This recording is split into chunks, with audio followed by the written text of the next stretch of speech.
Welcome, I'm Jon Caldara, president of the Independence Institute and your devil's advocate. A little later on, we're going to talk about a very special charity, and I want you to stay on for that.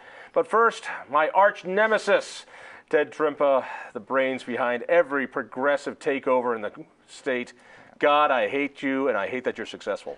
So, glad to be here. Thanks.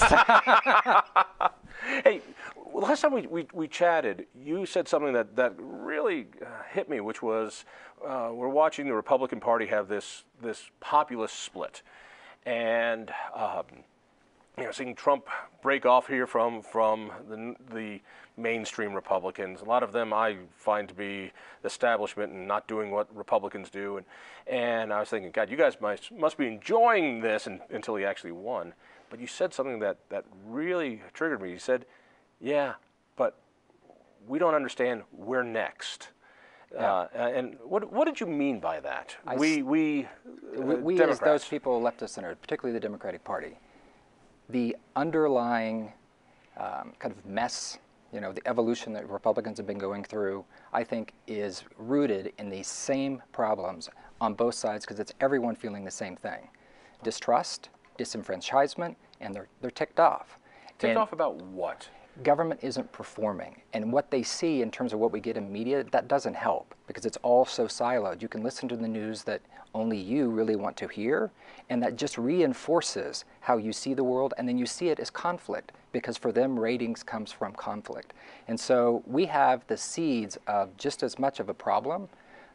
Given what you saw with the rise of Bernie. I mean, Bernie wasn't even a real Democrat.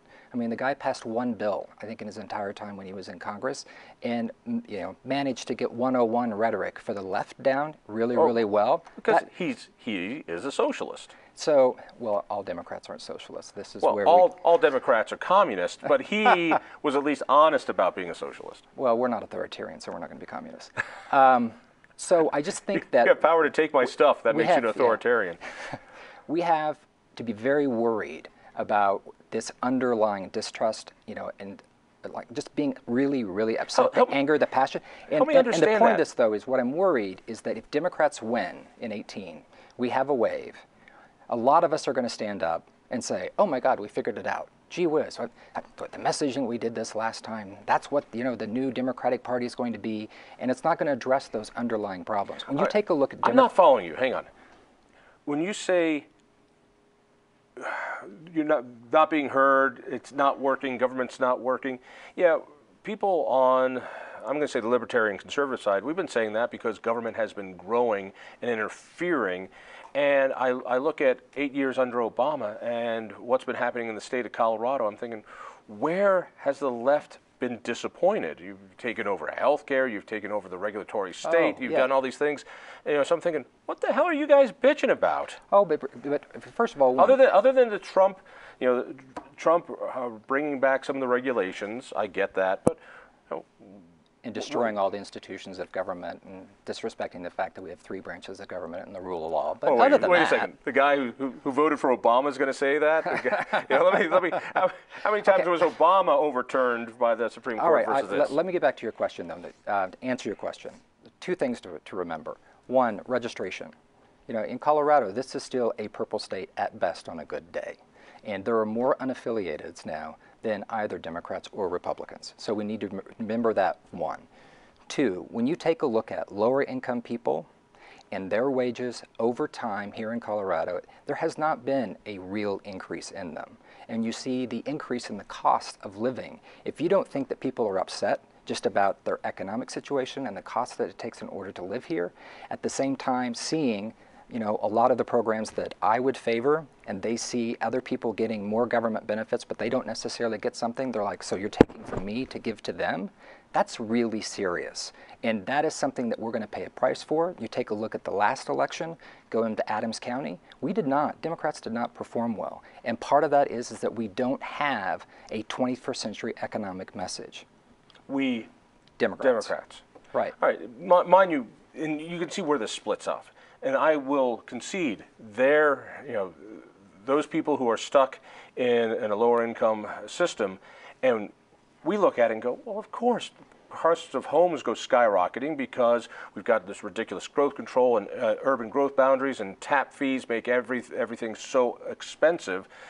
Boulder is a perfect reason why poor people can't afford to live in the Denver metro area. So we see that, and we're going, we agree with you. And the problem is the stuff you guys are doing. Where we would disagree as to what are the impediments for actually giving our citizens the opportunity to earn a good living, to have a good life, an opportunity to earn that. There's no such thing as you have a right to do this or a right to have that. Are you sure? Because I hear Absolutely. I hear a lot of Bernieites, and again, going back to the original question, I hear a lot of Bernieites saying, no, I born with the right to economic security. I'm born with a right for other people to pay for my health care.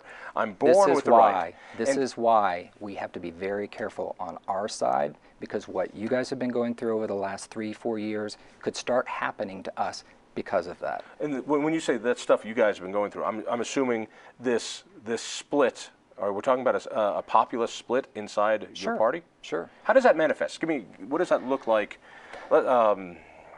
Let's say this is a wave year, and it could very well be. I mean, we don't know yet.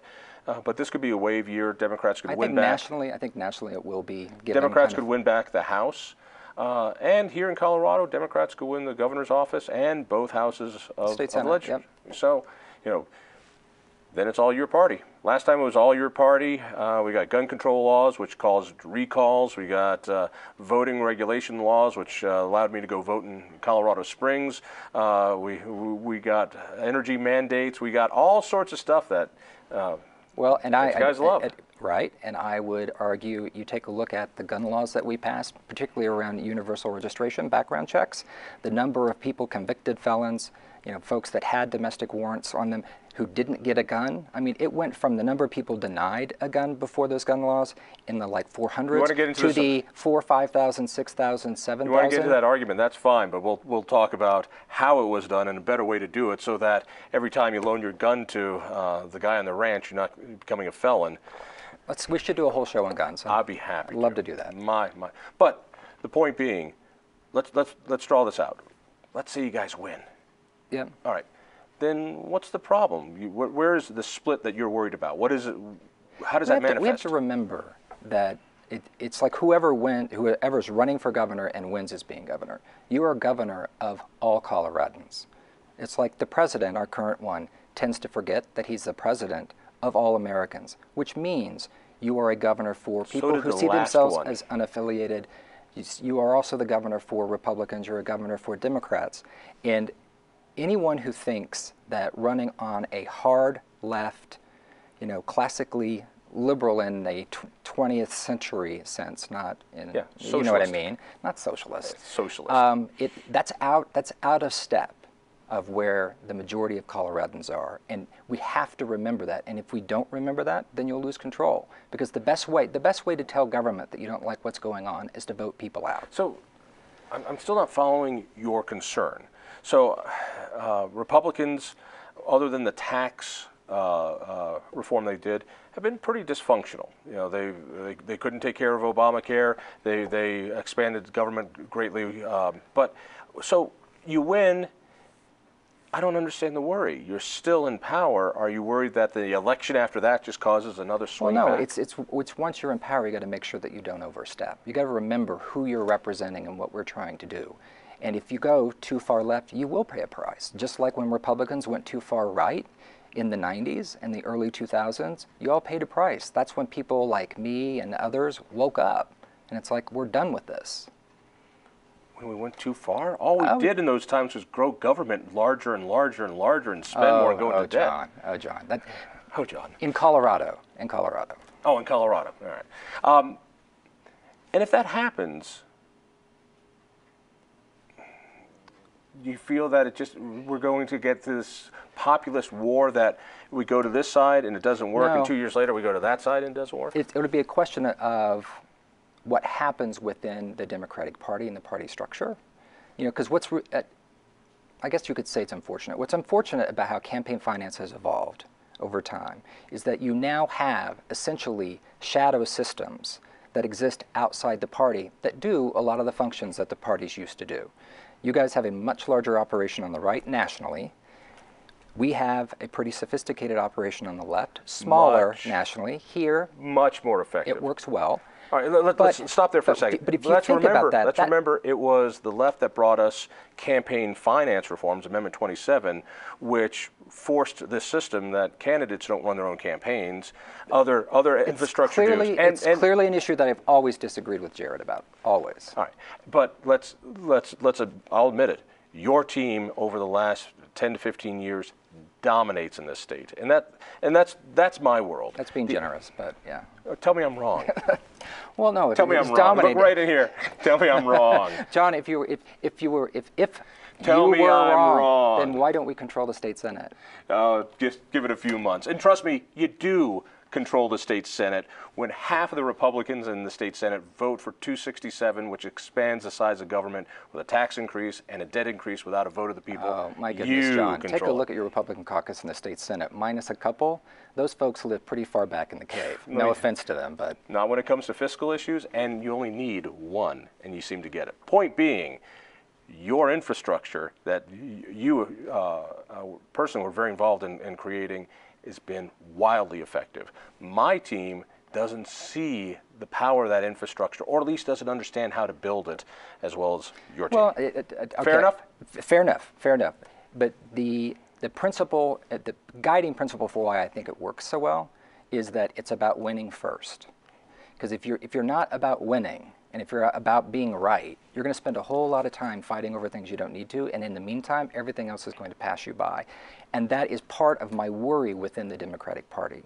Because as we have progressed, we're getting to a point now where it's litmus tests in order to be a good Democrat. Are you okay on our 10 issues? And if you're not okay on every single one of those 10 issues, well, give me a couple examples of that. I think we need to be, and I'm going to get screamed about this, but it is the truth.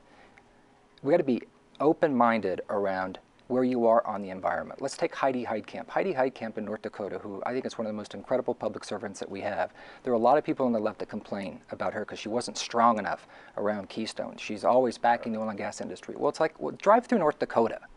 You know, if you want to be a Democrat in North Dakota, that's just not really the smartest thing you would want to do.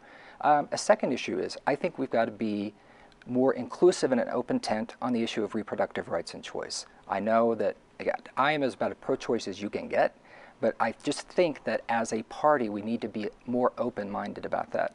I think the same thing, and it's probably not the right time to be saying this, but around firearms and guns. We've got to be open-minded about this in terms of where people are and what their beliefs may be. On that issue, keep in mind, it wasn't Newt's contract with America that won the Congress for the Republicans for the first time in half a century, back in, what was it, 94. It was Bill Clinton's assault weapon ban and the NRA who pushed the Republicans back into office. It used to be Democrats were pro-gun as well, and now there is a litmus test on that, including your candidate, Jared Polis, who a few years ago said he wouldn't support that because his constituents in Colorado have the right to defend himself with semi-automatic rifles, including ARs, and recently he's changed his mind, now running for governor, which means he's been reading some polls, my guess. Probably, but also, I mean, I think we have to give elected officials and people running for office a little bit of runway.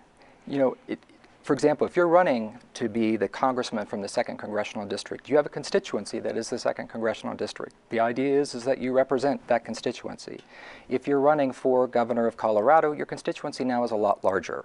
So you need to, in some ways, be able to reflect what those views are. So I think it's okay for people to have their views, you know, evolve over time. I'm about as anti-firearm as you can get. I think the term you're looking for is flip-flop. I think that's the term you're looking for when it comes to Jared and guns. All right, we don't have much time. Let's gossip because we haven't gossiped yet. Sure. Last time we talked, Tom Tancredo was maybe getting in, maybe not. Now he's gone. So that was the Christmas gift that they took away. They took away. Who wins this Republican? You know, we only have 58 guys running on the Republican side. Who wins that? Well, ask Victor Mitchell, and I'm sure he'll tell you. But well, from outside looking in, from your point of view, who wins the primary? I have a tough time seeing how Walker doesn't win, just because there's just something about Walker here that I think he could pull it off. I do think that Cynthia's the dark horse in some ways. If she can get through a primary, I think she would be extraordinarily competitive against Jared. I actually think that a Jared Walker race would be very competitive because, you know, they're both a little different. They're both a little quirky. Colorado likes quirky.